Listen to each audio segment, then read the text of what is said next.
ಮಂಗಳೂರಿನಲ್ಲಿ ಕೇರಳ ಚಿನ್ನದ ವ್ಯಾಪಾರಿಯ ಬಳಿ ಚಿನ್ನ ದರೋಡೆ ಆಗಿದೆ. ಸಿನಿಮೀಯ ರೀತಿಯಲ್ಲಿ ಕಾರನ್ನ ಅಡ್ಡಗಟ್ಟಿ ಖದೀಮರು ಚಿನ್ನ ದೋಚಿದ್ದಾರೆ.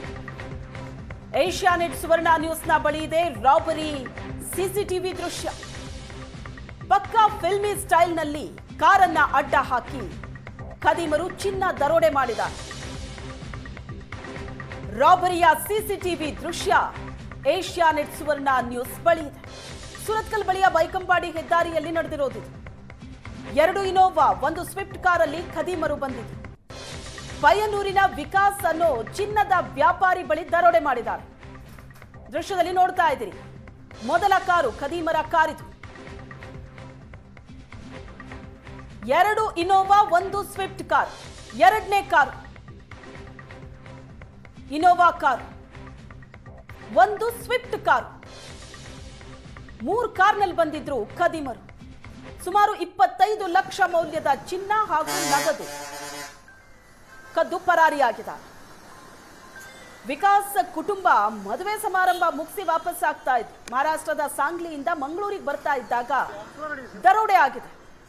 ಸೂರತ್ಕಲ್ ಬಳಿಯ ಬೈಕಂಪಾಡಿ ಹೆದ್ದಾರಿಯಲ್ಲ ಆಗಿರೋದಿತ್ತು. ಉದ್ಯಮಿ ಮೇಲೆ ಹಲ್ಲೆ ನಡೆಸಿದ್ದಾರೆ. ಸಿಸಿಟಿವಿ ದೃಶ್ಯದಲ್ಲಿ ನೋಡ್ತಾ ಇದ್ರಿ ನೀವು. 3 ಕಾರ್ ನಿಂತಿದೆ. ಉದ್ಯಮಿ ಇದ್ದಂತ ಕಾರನ್ನ ಅಡ್ಡಗಟ್ಟಿ ಹಲ್ಲೆ ನಡೆಸಿ ಚಿನ್ನ ದೋಚಿದ್ದಾರೆ.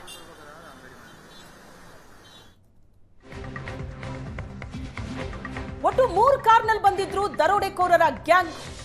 ವಿಕಾಸ್ ಪತ್ನಿ ಮತ್ತು ಪುತ್ರನನ್ನ ಬೆದರಿಸಿ ಖದೀಮರು ಕೆಳಗಿಳಿಸಿದ್ರು. ಸುಮಾರು 180 ಗ್ರಾಂ ಚಿನ್ನ ದರೋಡೆ ಆಗಿದೆ ಅಂತ ವಿಕಾಸ್ ದೂರು ಕೊಟ್ಟಿದ್ದಾರೆ. ಮೈ ಮೇಲೆ ಹಾಕಿದ್ದ ಚಿನ್ನಾಭರಣವನ್ನ ಕದ್ದು ಪರಾರಿಯಾಗಿದ್ದಾರೆ. 2 ಕೇರಳ ನೋಂದಣಿ, 1 ಕರ್ನಾಟಕ ನೋಂದಣಿಯ ಕಾರು. ಒಟ್ಟು 3 ಕಾರ್ನಲ್ಲಿ ಬಂದು ದರೋಡೆ ಮಾಡಿದ್ದಾರೆ. ಚಿನ್ನದ ಗಟ್ಟಿ ಸಮೇತ ವಿಕಾಸ್ ಕಾರನ್ನ ಗ್ಯಾಂಗ್ ಅಪಹರಿಸಿದೆ.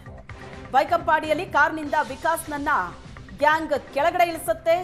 ನಂತರ ವಿಕಾಸ್ ಪತ್ನಿ ಮಗನನ್ನ ಗ್ಯಾಂಗ್ ಕರೆದೊಯ್ಯುತ್ತೆ. 2 ಕಿಲೋಮೀಟರ್ ನಂತರ ಪತ್ನಿ ಹಾಗೂ ಮಗನನ್ನ ಕಾರ್ನಿಂದ ಕೆಳಗಡೆ ಇಳಿಸಿದ್ದಾರೆ. ಚಿನ್ನ ಕದ್ದು ಪರಾರಿಯಾಗಿದೆ.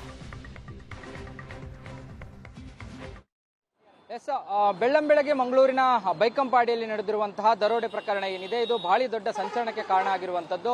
ಮಂಗಳೂರಿನಲ್ಲಿ ನಾನೀಗ ಇರ್ತಕ್ಕಂಥದ್ದು ಮಂಗಳೂರಿನ ಬೈಕಂಪಾಡಿ ಪ್ರದೇಶದಲ್ಲಿ. ಇಲ್ಲಿ ಬೈಕಂಪಾಡಿಯಿಂದ ನಾವು ಮಂಗಳೂರಿಗೆ ಕೇರಳದ ಕಡೆಗೆ ಸಾಗುವಂತ ರಸ್ತೆ ಏನ್ ಬರುತ್ತೆ, ಈ ರಸ್ತೆಯ ರಾಷ್ಟ್ರೀಯ ಹೆದ್ದಾರಿಯ ಬಳಿ ಈ ಒಂದು ದರೋಡೆ ಪ್ರಕರಣ ನಡೆದಿದೆ. ಒಂದು ಸ್ವಿಫ್ಟ್ ಡಿಸೈರ್ ಕಾರ್ನಲ್ಲಿ ಆ ಒಂದು ವಿಕಾಸ್ ಅನ್ನುವಂಥವ್ರು ಮೂಲತಃ ಮಹಾರಾಷ್ಟ್ರದ ಸಾಂಗ್ಲಿಯವರು ಆದ್ರೂ ಕೂಡ ಅವರು ಕೇರಳದ ಪಯ್ಯನೂರು ಬಳಿ ಅವರಿಗೆ ಸೇರಿದಂತ ಒಂದು ಅಂಗಡಿ ಇದೆ, ಚಿನ್ನದ ವ್ಯಾಪಾರವನ್ನು ಅವರು ನಡೆಸ್ತಾ ಇದ್ರು. ಈ ಒಂದು ವ್ಯಾಪಾರಿಯವರು ಸಾಂಗ್ಲಿಯಲ್ಲಿ ಅವರ ಕುಟುಂಬದ ಒಂದು ಮದುವೆಗೋಸ್ಕರ ಆ ಒಂದು ಭಾಗಕ್ಕೆ ತೆರಳಿದ್ರು. ಅವರ ಪತ್ನಿ ಮತ್ತು ಮಗನ ಜೊತೆಗೆ ಹೋಗಿದ್ದಂಥದ್ದು.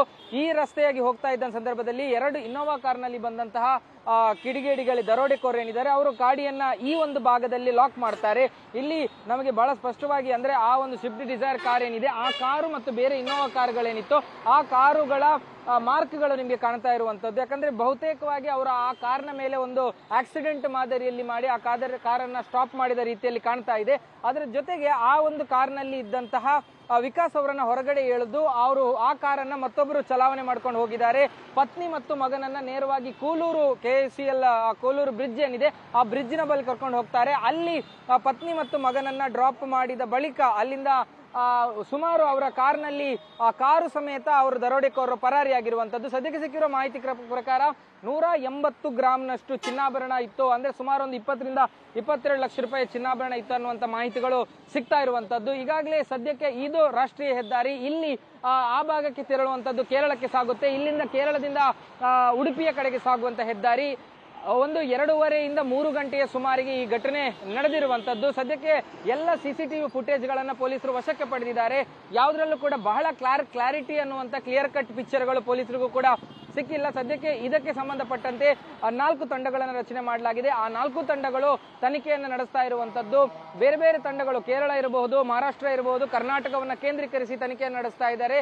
ಯಾರು ಎಲ್ಲಿಂದ ಬಂದಿದ್ರು ಮತ್ತು 2 ಟೋಲ್ ಗೇಟ್ಗಳಲ್ಲಿ ಅವರ ಪಾಸಿಂಗ್ ಮೂವ್ಮೆಂಟ್ಸ್ ಗಳನ್ನ ಚೆಕ್ ಮಾಡಲಾಗ್ತಾ ಇದೆ. ನಂಬರ್ ಪ್ಲೇಟ್ಗಳು ನಕಲಿಯಾಗಿತ್ತ ಅಥವಾ ಇದ್ದ ನಂಬರ್ ಪ್ಲೇಟ್ಗಳನ್ನೇ ಹಾಕೊಂಡು ಬಂದಿದ್ರೆ ಒರಿಜಿನಲ್ ಆಗಿತ್ತ ಅನ್ನುವಂಥದ್ರ ಬಗ್ಗೆ ಕೂಡ ತನಿಖೆ ಕೇಂದ್ರೀಕೃತವಾಗಿರುವಂತದ್ದು. ಕ್ಯಾಮರಾ ಪರ್ಸನ್ ಅಶೋಕ್ ಜೊತೆ ಭರತ್ರಾಜ್, ಏಷ್ಯಾನೆಟ್ ಸುವರ್ಣ ನ್ಯೂಸ್, ಮಂಗಳೂರು.